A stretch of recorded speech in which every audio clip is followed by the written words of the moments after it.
Perfecto.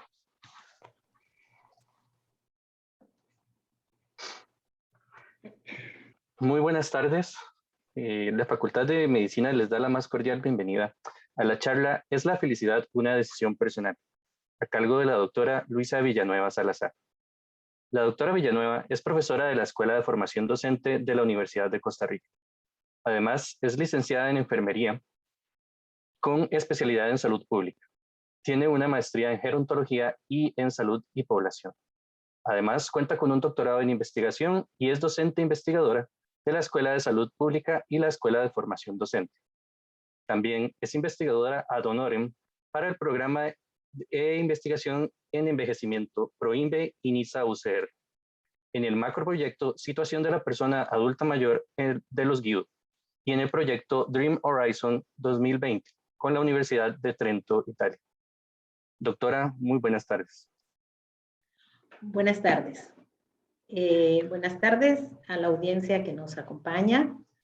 Agradezco a los organizadores del proyecto de capacitación de la Facultad de Medicina la invitación que me han hecho para pues, poder compartir con ustedes mis reflexiones y aprendizajes que obtuve en el año 2016 en la pasantía que realicé en la Universidad de Trento, en el proyecto de investigación denominado Participación Social para mejorar el bienestar físico, emocional y mental de las personas adultas mayores para una vida independiente.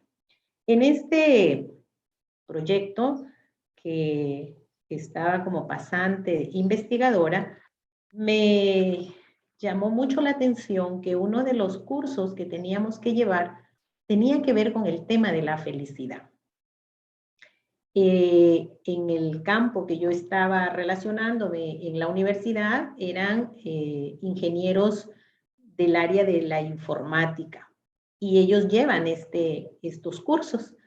Y lógicamente entendí luego que era necesario rescatar todo este conocimiento y estas reflexiones, porque para contribuir desde el avance tecnológico al bienestar de las personas, había que comenzar entendiendo cómo es que nosotros logramos ser o mantener nuestra felicidad.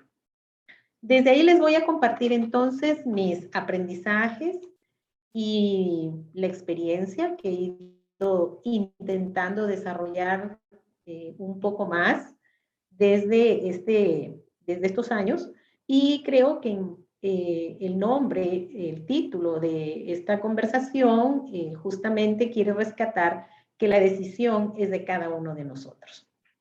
Voy a compartirles pantalla. ¿Me avisan si se ve?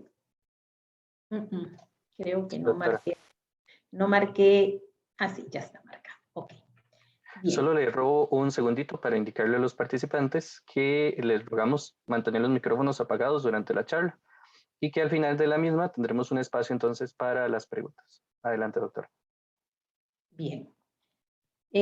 Como ustedes han escuchado, pues yo no soy psicóloga, ¿verdad?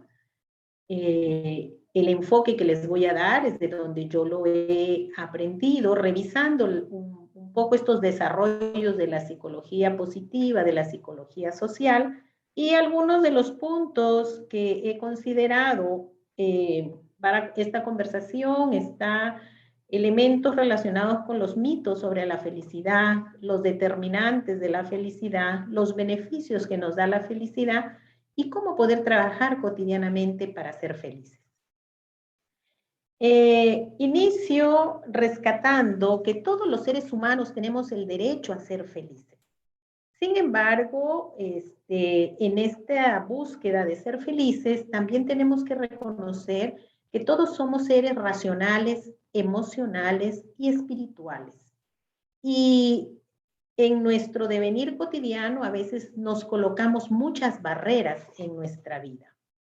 Esas barreras que nos van a limitar, como pueden ver en esa imagen que he intentado reflejar, que nos van a aprisionar y muchas veces no nos van a dar esa posibilidad de disfrutar de todo lo que tenemos en el entorno y de todas las oportunidades que podemos aprovechar de lo que nos sucede. Esto viene desde nuestra infancia, por supuesto. Estas 4 grandes barreras está por un lado, el que siempre queremos tener control sobre todo las cosas con las que nos relacionamos, cosas y personas, ¿verdad? Por otro lado, siempre estamos buscando la aceptación de los demás porque nos preocupa ese qué dirán. Queremos tener la razón y a veces nos cerramos ahí mismo y no escuchamos más opiniones. Y también tenemos mucho miedo a sufrir. Estos 4 aspectos pues nos encajonan y a veces no nos permiten ver lo que tenemos a nuestro alrededor, como ahora que estamos viviendo la pandemia, ¿verdad? Hemos venido a revalorizar muchas cosas que habíamos dejado olvidadas, que las subvaloramos porque las teníamos como dadas. El hecho de respirar, de amanecer, de estar vivos, de no enfermarnos. Entonces, ahora valoramos un poco más estos aspectos que hace 2 años o 1 año y medio atrás no lo habíamos visualizado de esa manera. Nos habíamos dejado llevar por el devenir cotidiano, habíamos dejado de lado estos aspectos. Entonces, la opción de cómo queremos vivir está en nuestras manos, ¿verdad? ¿Y cuál es mi actitud frente a la vida? Desde ahí, los pioneros en la psicología positiva, porque abonan mucho la psicología positiva, la psicología social, la psicología clínica, comienzan en el año finales de la década de los 90, empiezan a ver por qué habían gente que eran, a pesar de las circunstancias que vivían, eran felices. Y ahí hacen serios cuestionamientos a la psicología clínica que se emerge pues desde la Segunda Guerra Mundial intentando fomentar la salud mental, pero luego estos autores dicen, se concentraron tanto en aquellas cosas relacionadas con la enfermedad que dejaron de lado la parte preventiva y de la salud mental de las personas. Entonces ellos comienzan a investigar qué aspectos son saludables del ser humano. Y lo que les voy a compartir se sustenta en lo que ellos presentan y que hoy en día hay muchos desarrollos, mucho más de estos primeros tal vez, pero que intentan colocarnos en esa realidad en la que podemos nosotros realmente aprovechar las oportunidades. Empezamos con lo que Sonja dice en cuanto a los mitos de la felicidad. Entonces, ella plantea, y bueno, en el transcurso de mi vida yo me he encontrado con personas así, los cuales los logros, ¿verdad?, que alcanzan en la vida, dice, nos va a hacer felices. Y entonces entre esos logros está el pensar que cuando uno tenga un trabajo, que cuando uno tenga un matrimonio, cuando vengan los hijos, cuando venga dinero, vamos a ser felices. Y los fracasos los vemos que nos van a hacer infelices, es decir, los problemas que tienen que ver con la salud, la falta de una pareja, la escasez de dinero, el no tener hijos, por ejemplo, lo vemos como un fracaso, que eso no nos hace felices. Eso es un gran mito, dice, porque no necesariamente el obtener estas cosas nos hace más felices. A veces esa felicidad es momentánea. Luego, otra idea que Sonja encuentra es que seré feliz cuando usted le coloca las palabras a esos puntos suspensivos. Puede ser que sea, seré feliz cuando me saque la lotería, seré feliz cuando me compre un carro, seré feliz cuando tengo una casa, cuando tengo dinero, cuando me case, etcétera, etcétera. Entonces, eso también, ¿verdad?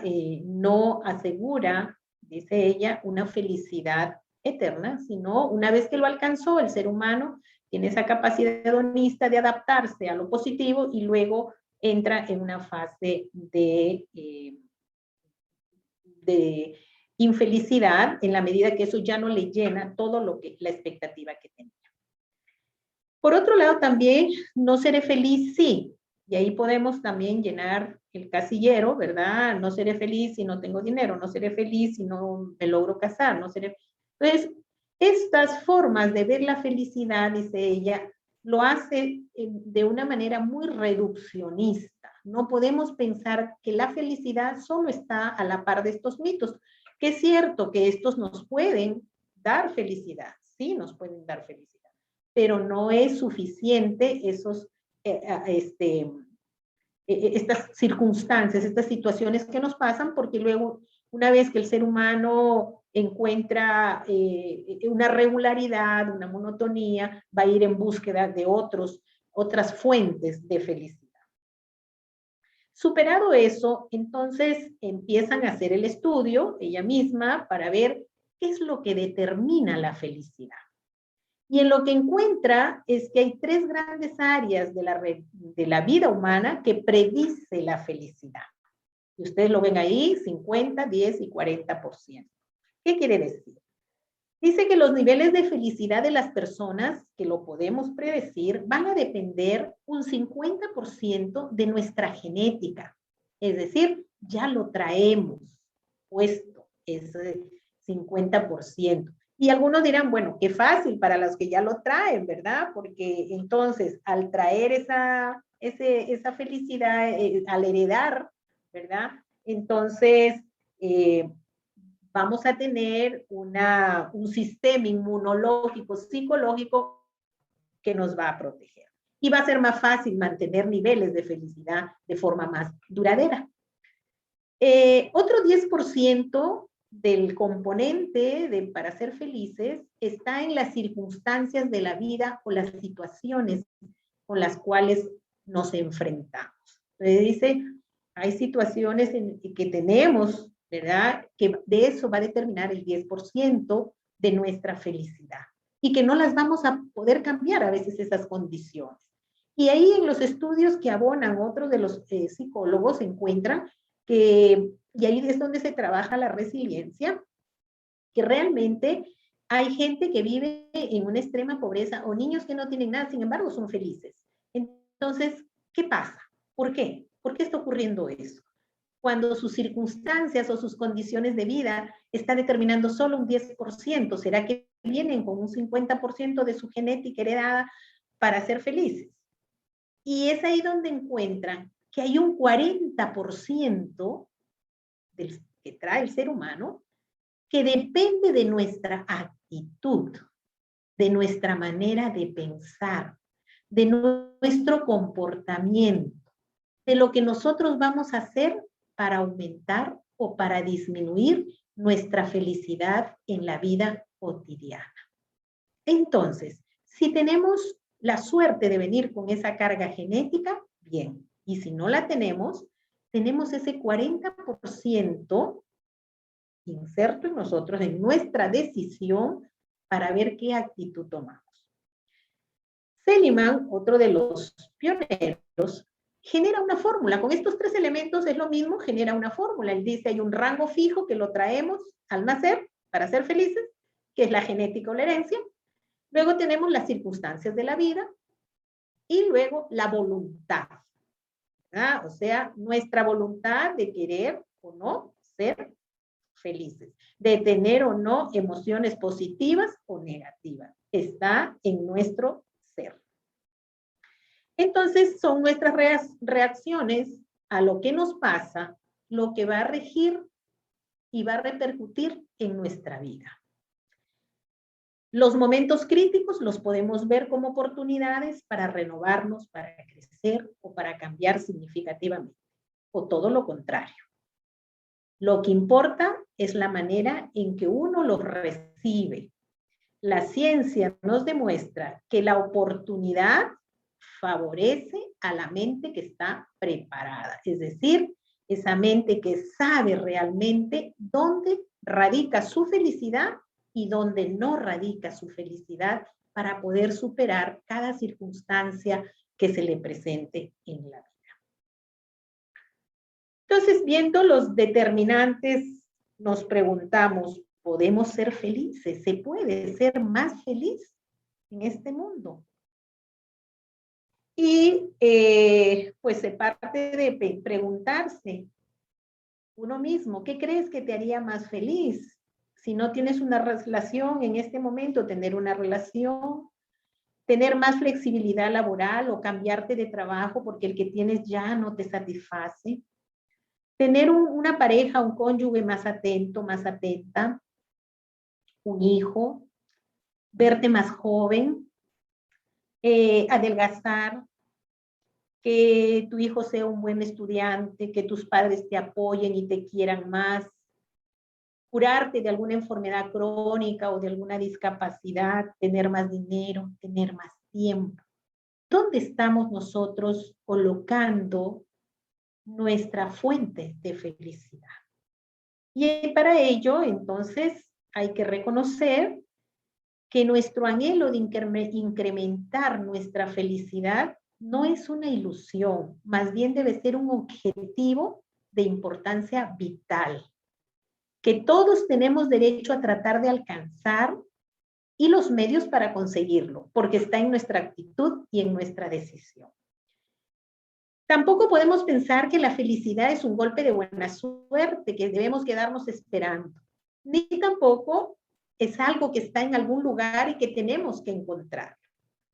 La felicidad está en cada uno de nosotros, pero en construir esa felicidad. ¿Por qué? Porque ser más felices no solo nos hace sentirnos bien, sino que resulta que la felicidad va a traer consigo múltiples ventajas adicionales. La persona que es feliz se vuelve más sociable, tiene más energía, es más generosa, está más dispuesta a cooperar y a llevarse mejor con los demás. Estos son lo que encuentran los estudios de investigación que se han realizado en cuanto a aquellas personas que son más felices o que tienden a ser más felices. Y entonces nos dicen, ¿qué pasos debemos dar para ser más felices? Primero, pues reconocer que nuestro anhelo de incrementar nuestra felicidad, como decíamos, no es una ilusión, sino un objetivo de importancia vital. Segundo, que todos tenemos derecho a tratar de alcanzar la felicidad y los medios para conseguirlo. Tercero, que la felicidad no es un golpe de buena suerte que hay que esperar, ni tampoco es algo que debemos encontrar. Es decir, la felicidad es algo que no es algo que se encuentre, sino es algo que se construye. Por tanto, es algo intrínseco, está dentro de ti. No es solo un sentimiento, es una decisión. Entonces, al tener en nuestras manos la decisión de ser felices, de tener una actitud más positiva frente a la vida, de disfrutar de cada instante, de cada cosa, de cada detalle, de lo que nos rodea, está en la decisión personal de cada uno. Pensar en la creación o la construcción de la felicidad, la investigación demuestra que depende de nosotros mismos. No hay recetas, no hay un paso 1, 2 y 3 que seguir. Está en cómo miramos las cosas y cómo actuamos frente a ellas en el devenir cotidiano. Seligman encuentra que hay 3 vías para ser felices, ¿verdad? Y dentro de estas 3 vías de acceso a una vida plena o feliz, está en primer lugar, dice, la primera ruta, el primer camino que debemos seguir es poder generar o producir mayores emociones positivas o una vida que sea más placentera. Entonces dice, pues la felicidad consiste en tener la mayor cantidad de momentos felices a lo largo de la vida y esto implica que podamos pues degustar, saborear el momento presente, en poner más atención a nuestros propios pensamientos, a nuestras acciones, a nuestras sensaciones. A veces la vida, aparte de este alto que hemos hecho con la pandemia, nos ha quitado esas oportunidades en ese corre-corre de poder mirar un árbol, un campo, una flor que nació en algo que no lo había visto, etcétera, etcétera. O sea, hay muchas cosas en el ambiente, una ave, el ruido del agua, que hemos perdido de sentirlas, de explorarlas. La segunda ruta dice es el compromiso y experimentar. Y eso lo denominan el fluir. Y lo explican un poco que, por ejemplo, cuando nosotros nos ponemos a hacer algo que nos agrada, nos absorbe tanto lo que estamos haciendo, nos tiene tan plenamente satisfechos que nos olvidamos hasta de comer, de que tenemos que hacer otra cosa, se nos pasó el día, se nos pasaron las horas y se nos pasó el tiempo. Entonces, por eso dice, cuando una actividad te absorbe y parece que el tiempo se detuvo, porque tú estás haciendo eso y no hay más que eso, el involucrarte en una actividad que parece que nada más es lo que te importa. La experiencia es tan agradable que entonces vamos a seguir haciendo eso porque nos llena, porque nos da satisfacción. Y eso es lo que ellos explican como un fluir. Es una ecuación entre las habilidades personales y las características que tiene la tarea. Por lo tanto, la tarea no debe ser ni muy aburrida ni muy estresante, ¿verdad? En los primeros tiempos que uno aprendía a manejar la tecnología, estos equipos, uno a veces se sentaba a trabajar y de pronto se daba, uy, ya pasaron tantas horas, estoy aquí trabajando, me di cuenta. Y eso nos ha pasado este año que acaba de terminar, el 2020, cuando por la pandemia hemos tenido que hacer trabajo remoto y a veces nos hemos dado cuenta, hemos pasado los 7 días de la semana y las 24 horas. No estoy diciendo que eso sea bueno, pero pasó a ser una actividad estresante, por ejemplo. Ya no es placentera, como lo era antes cuando utilizamos la tecnología para hacer alguna investigación o buscar algunas cosas. ¿Ok? Entonces, esa es la diferencia entre ese fluir, el estar compenetrado con mi tarea, con mi actividad y sentir placer con lo que hago. La tercera vía dice que hay que tener una vida con significado. Es decir, hay que buscarle sentido a nuestra vida.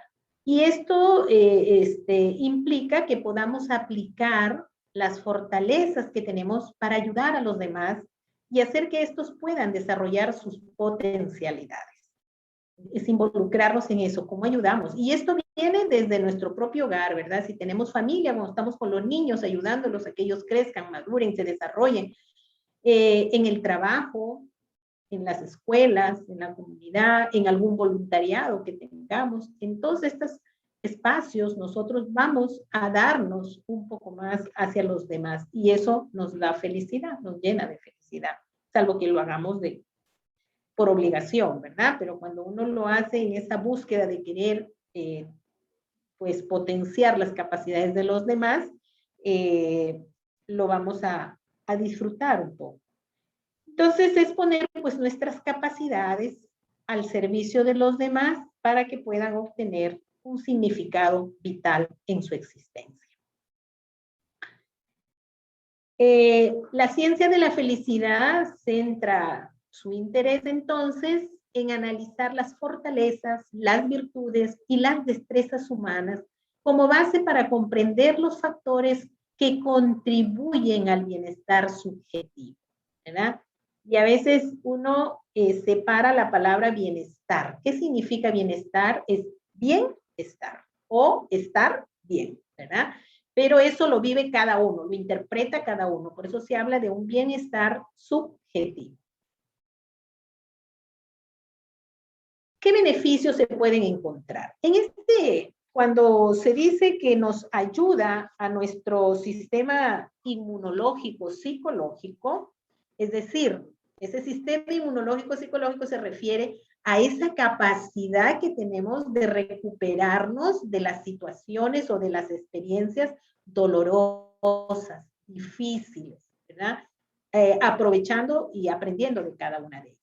Y eso pues se puede obtener a través de la estimulación que se hace de pues nuestro sistema nervioso, la producción de ciertas hormonas que nos van a ayudar. Se encuentra que no existe un indicador objetivo de felicidad, sino más bien que se trata de un estado subjetivo del individuo. Y esto se obtiene a través de ¿qué? Del autoinforme, es decir, que la persona nos exprese que que siente bienestar o se siente bien o está feliz con lo que le está sucediendo. Y que este bienestar es un constructo que se conforma de 5 elementos: la emoción positiva, la entrega o el significado que tenemos, las relaciones que establecemos, el sentido de vida y los logros que alcanzamos. Entonces, eso es un primer beneficio que vamos a obtener y lo voy a plantear en 2 áreas, en lo biológico y en lo psicológico, cómo es que uno lo experimenta un poco más. A nivel biológico, las personas se demuestra que tienen más felicidad o un rango de felicidad, presentan mejor salud física, al aumentar su sistema inmunológico, pues todas estas enfermedades que están ligadas a ello, como las úlceras pépticas, colon irritable, se mejoran muchísimo, ¿verdad? Que entran dentro de esa categoría de enfermedades psicosomáticas. Empieza a haber un mayor control de estas enfermedades. Reduce el estrés y las personas longevas experimentan un bienestar subjetivo más alto, ligado a estados de felicidad más continuos y más permanentes. A nivel psicológico se encuentra que hay una mayor satisfacción con la vida, mayor satisfacción con el trabajo, mayor facilidad para resolver problemas, mayor resistencia a las circunstancias más difíciles, mejores relaciones interpersonales, mayor solidaridad, mejor salud mental y una percepción de que nos está yendo bien en la vida. ¿Ah? Entonces, estas valoraciones lo hace el propio individuo. El poder visualizar estos beneficios involucra la reflexión de las virtudes y fortalezas humanas que tenemos. Qué tan empático, qué tanta gratitud tenemos, qué tan amables somos, cómo perdonamos, y la comprensión de los mecanismos que están relacionados con la mejora de ese bienestar subjetivo. Por tanto, potenciar la construcción de los aspectos positivos del ser humano y de este modo alcanzar la felicidad y bienestar a través del desarrollo de las fortalezas personales es lo que la psicología positiva, nuestros compañeros psicólogos y psicólogas, están trabajando mucho para que podamos fortalecernos como personas y lograr construir ese bienestar y tomar la decisión de tener más emociones positivas que negativas. En la pregunta de cómo lo hacemos esto cotidianamente para ser felices, ¿cómo lo trabajamos? Algunas ideas, ¿verdad? No quiere decir que lo que estoy diciendo es la panacea. Son algunas ideas, algunas que me han servido y otras que las estoy tratando de llevar a la práctica, porque no es muy fácil tampoco. Primero, expresar gratitud. Hay que agradecer en la vida. Hay que dar gracias por lo que tenemos. Hay que disfrutar y centrarnos en el presente. Apreciar la vida como es hoy y lo que la ha hecho así. Esta gratitud, por ejemplo, en esta capacitación, recuerdo que el profesor decía, cierren los ojos. Ustedes han agradecido a la persona, ¿a quién han agradecido en su vida de lo que son ahora? ¿Le han agradecido? Entonces, pues empezamos a decir, sí, claro, le hemos agradecido, le hemos dicho gracias. ¿A quién? ¿Han agradecido a esa persona que ha estado detrás de usted para que llegue a ser el trabajador, la trabajadora que es ahora, el profesional o la profesional que es ahora? Le ha dicho a esa persona, sea su mamá, su abuelita, su cuidadora, quien haya sido y haya estado a su lado, tuvo la oportunidad de decirle, gracias, gracias por tus cuidados, Gracias por todo lo que has hecho por mí. Gracias que sin tu cuidado, sin tu afecto, sin tu presencia, sin tu compañía, no hubiera llegado a donde estoy. Se lo han dicho. Y entonces él nos decía que en un estudio experimental que hicieron, el 99% de las personas lo da como dicho ese agradecimiento. Y sucedió lo mismo con nosotros en el grupo que estábamos, ¿verdad? No habíamos hecho eso. Entonces nos dijo, en este momento, cuando termine la charla, van a ir a agradecer a aquella persona, que si ya está muerta, háganlo, porque también se merece ese reconocimiento, esa gratitud que tienen ustedes, porque no les dio la oportunidad de agradecerles en vida. Agradézcanselo muerto o muerta, pero hagan ese agradecimiento, expresen gratitud por lo que reciben, no seamos ingratos, expresemos gratitud. Entonces, por ahí nos empezó a ayudar a sanar muchas cosas y a buscar esa posibilidad de ser gratos con aquellos que nos están ayudando cada día a ser mejor personas o a vivir como estamos viviendo.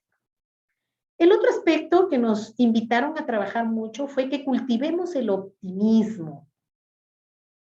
Como cuando a uno siempre le dicen, si tú ves 2 vasos medio llenos o el vaso medio lleno, ¿qué es lo que ves para ver qué tan optimista eres? Entonces hay que ver siempre el lado bueno de las cosas. No siempre todo lo que nos ocurre es malo, sea una enfermedad, sea una muerte, sea un problema que nos haya ocurrido económico. Son oportunidades para uno verle lo bueno de lo que puede estar pasando con esas circunstancias. Hagamos otra lectura, ¿verdad? Y les digo que yo empecé a practicar eso y realmente me siento más contenta porque digo, ok, es cierto, a veces uno no visualiza más allá del fracaso, del problema y no le ve esa posibilidad. Ahí nos contaban, bueno, vimos muchos casos, vimos muchos videos y, y veíamos uno que nos llamó también mucho la atención de una señora que tenía que abordar un avión y porque el niño se cae y tiene que demorar en recogerlo, en limpiarlo, se le fue el avión. Y cuando le informan, el avión se estrelló. Y entonces ella empieza a pensar y dice, uy, si yo hubiera ido en ese avión ya no estaría viva. Qué bueno fue que el niño se haya caído. Claro, después que el niño había recibido, pues, muchas llamadas de atención, que no vio, que por qué, que lo retrasó, que ya perdieron el avión, y bueno, y todo lo que ustedes se imaginan cuando uno se molesta por una circunstancia de este tipo. Pero ahí, por ejemplo, fue muy evidente lo que pasó y me puedo dar cuenta de que, qué bueno, qué dicha que te caíste y demoramos. Luego, hay que evitar pensar demasiado las cosas. Y también evitar estar comparándonos con los demás. Socialmente siempre estamos comparándonos y esto no ayuda mucho porque cada quien pues va teniendo, obteniendo aquello que puede, aquello que le alcanza sus capacidades, ¿verdad? Y cuando uno hace las comparaciones, entonces empieza a tener mayores emociones negativas.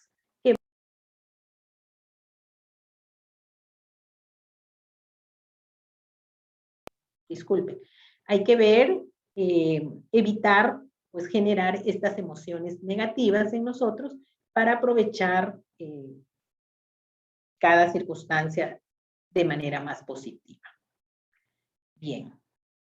Otra cosa que tenemos que tomar en cuenta es practicar la amabilidad y la compasión.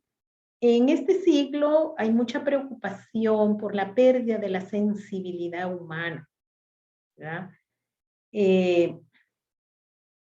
Es una cosa que también no solamente depende de una familia, de una persona, no es un contexto en el que estamos insertos, que cada vez nos va haciendo un poco menos sensibles a las necesidades, al dolor ajeno.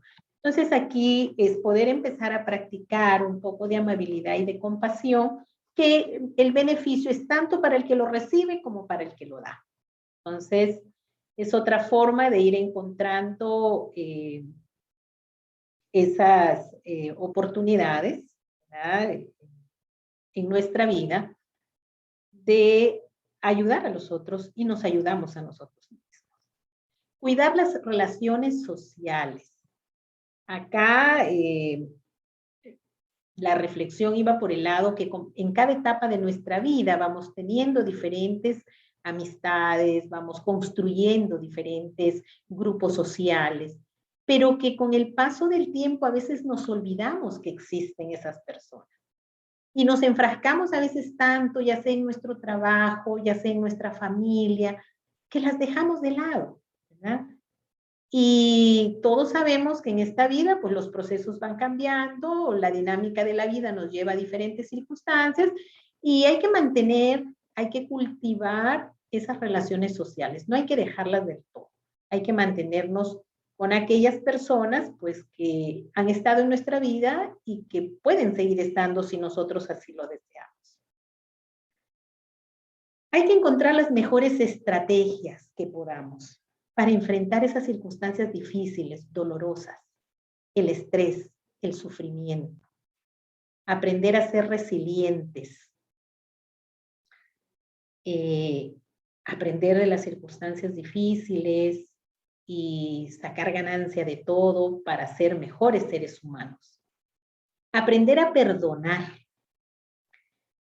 A veces uno carga con el malestar por mucho tiempo, nos indispone porque no somos capaces de mitigar la venganza, de sustituirlo por un sentimiento y comportamiento más positivo. Esto no quiere decir que al perdonar yo olvido o niego que lo que pasó me hizo daño, sino no es olvidar, no es reconciliarse, es liberarse un poco de esta carga que a veces tenemos por hechos que han sucedido, que nos han marcado, nos han dolido. Entonces, como decíamos, hay que fluir más, hay que generar compromiso y concentración en el presente, cuando salgan, cuando caminen, por donde vayan, el aire que respiran, las matas, el bosque, todo lo que vean, las personas con las que se encuentran, disfruten cada cosa. Hay que saborear las alegrías de la vida, el estar vivo hoy en día, el no enfermarse de COVID, esforzarse por conseguir algo importante. Cuando usted se esfuerza y consigue algo importante, ¿cómo lo disfruta luego? Practicar ya sea una religión o su espiritualidad, encontrarse con usted mismo, pues alimentar su espiritualidad, ocuparnos también de nuestro cuerpo, mantener la actividad física, la meditación y buscar actuar como una persona feliz. Y ojo, que ser feliz no quiere decir que estemos riendo todo el día o con una sonrisa de oreja a oreja. Eso no expresa, así lo expresamos la alegría, pero ser feliz va mucho más allá de expresar una sonrisa o estar riendo a cada momento. Eso no es sinónimo solamente, eso es una partecita de la felicidad, pero no lo es todo. Y para que la felicidad dure en el tiempo, sugieren 6 claves. Y aquí resumo todo lo que hemos dicho. Emociones positivas, ver el lado bueno de todo lo que nos pasa. Apoyo social, no aislarnos, estar con los otros y buscar ese apoyo social. A veces no nos lo dan, pero hay que saberlo pedir también. Hay que ser humildes para pedir el apoyo. Aprovechar los momentos más oportunos para tratar de ser feliz. Motivarnos hacia la búsqueda, hacia el desarrollo, hasta la construcción de esa felicidad. Esforzarnos y comprometernos, fluir, ¿verdad? Y crear el hábito de encontrar oportunidad en todo lo que nos pasa. Antes de cerrar, quiero que veamos un video. A ver si funciona. Si no, me dan el tiempecito. Y si lo escuchan, me dicen.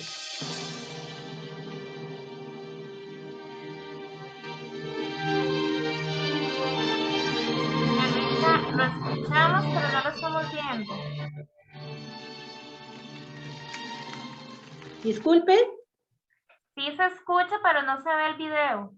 Ok, vamos a cerrar acá y voy a tratar de ponerlo aquí. Voy a volverlo a cargar, ¿eh? Me dicen si se ve. ¿Ahí lo ven? Sí, señora.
Muy bien.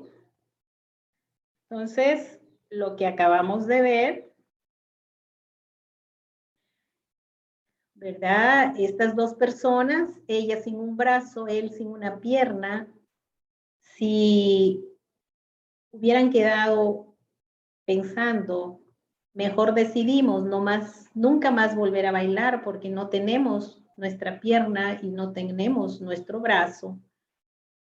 La frustración, el sentimiento de infelicidad hubiera estado presente, pero ellos decidieron enfrentar su circunstancia. Ahí viene, la circunstancia que les tocó vivir, un accidente que los hace perder sus extremidades cuando eran bailarines famosos.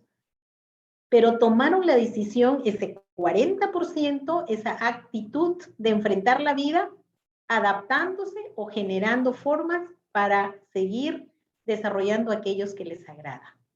Entonces, la felicidad no es un destino, como dice el Dalai Lama, la felicidad es la actitud con la que viajamos en la vida. Eso ha sido lo que les he preparado para compartir y espero haber contribuido con algún granito de arena en nuestra vida para reflexionar sobre lo que somos, lo que tenemos, lo que queremos y construir cada día nuestra propia felicidad. Gracias por su atención. Muchas gracias, doctora. Teníamos unas cuantas preguntas en el chat. Si gusta, le transmito algunas. La compañera Nancy Montiel nos dice: ¿qué es más adecuado conceptualmente? ¿Hablar de ser feliz, lo cual es dicotómico, sí o no? ¿O hablar de niveles de felicidad?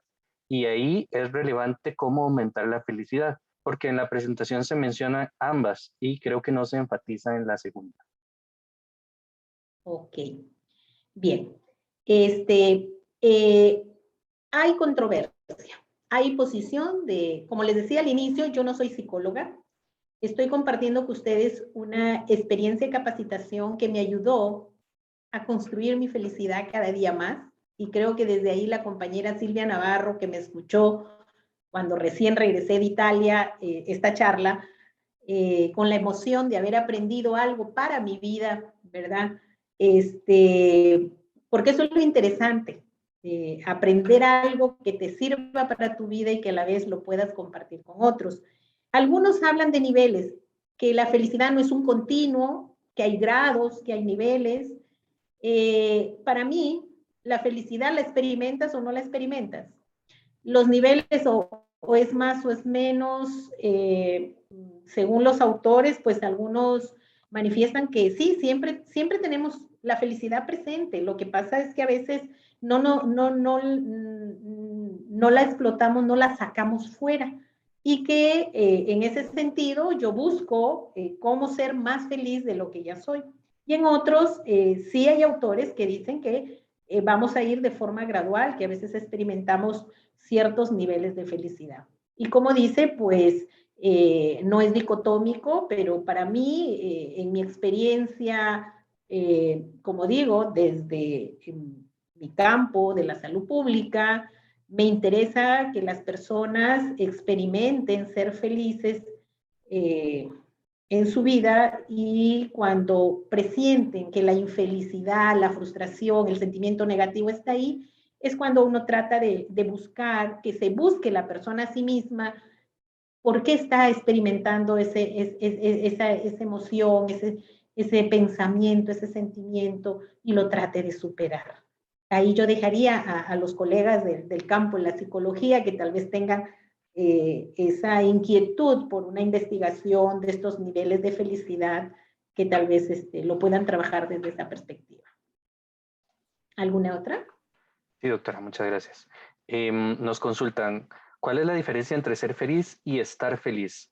Si existe evidencia científica de que la gente que está feliz vive más tiempo.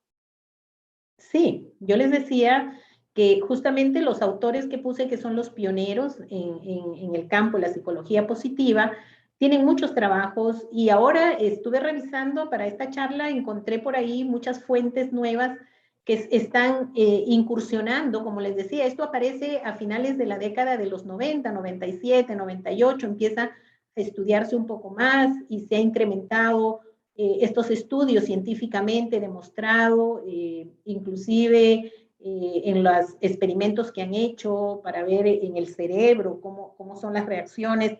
Han trabajado con gente longeva, de mediana edad, joven, niño, inclusive con los monjes tibetanos para ver por qué ellos experimentan esa paz, esa armonía, esa felicidad que tienen, ¿verdad?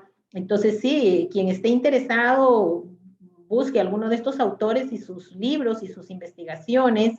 Sí existe evidencia científica de las personas, entre comillas, algunos hablan del buen humor, ¿verdad? Personas con buen humor que viven más tiempo, personas que a la adversidad de la vida la enfrentan con optimismo y viven muchos más años. Sí, sí hay evidencia, pueden buscar y ahí tienen mucha evidencia al respecto, porque ahora a partir del 2006, 2008, sí, con la muerte de uno de los, de Christopher Peterson, por ejemplo, empiezan a investigar con mayor profundidad otros aspectos. Sí hay.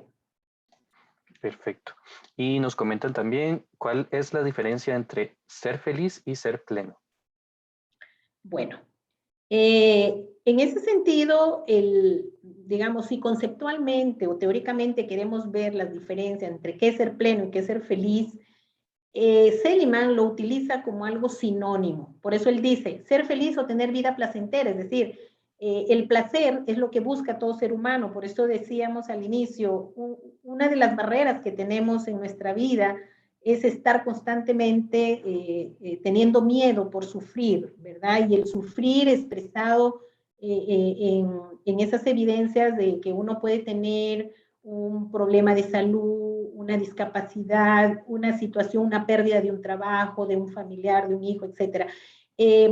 Y vivir plenamente en las lecturas que he hecho sobre estos autores es poder, al menor detalle, explayarse de manera amplia, aprovechando todo lo que el mundo que nos rodea nos plantea, y que eso se revierte en esa sensación de felicidad.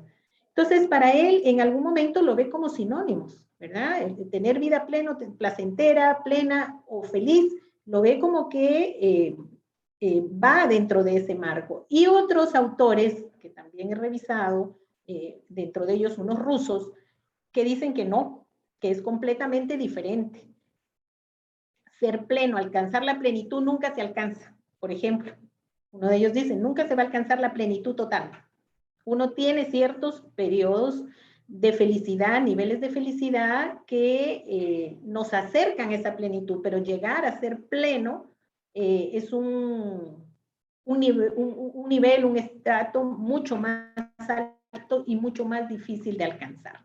Bueno, están haciendo investigaciones en ese sentido para tener mayor evidencia científica que teóricamente fundamente estas grandes diferencias. Perfecto, doctora, muchas gracias. No, creo que no tenemos más preguntas. No sé si alguno de los participantes quisiera expresar alguna pregunta, nos puede levantar la mano y abrir micrófono. Si no, sería y daríamos por terminar. Y a las personas, bueno, en general yo los invito a que tratemos de ir buscando y construyendo nuestra propia felicidad, y la decisión es de cada uno. Muchas gracias. Muchísimas gracias a todos los participantes y agradecemos a la doctora Alicia Villanueva por la excelente presentación.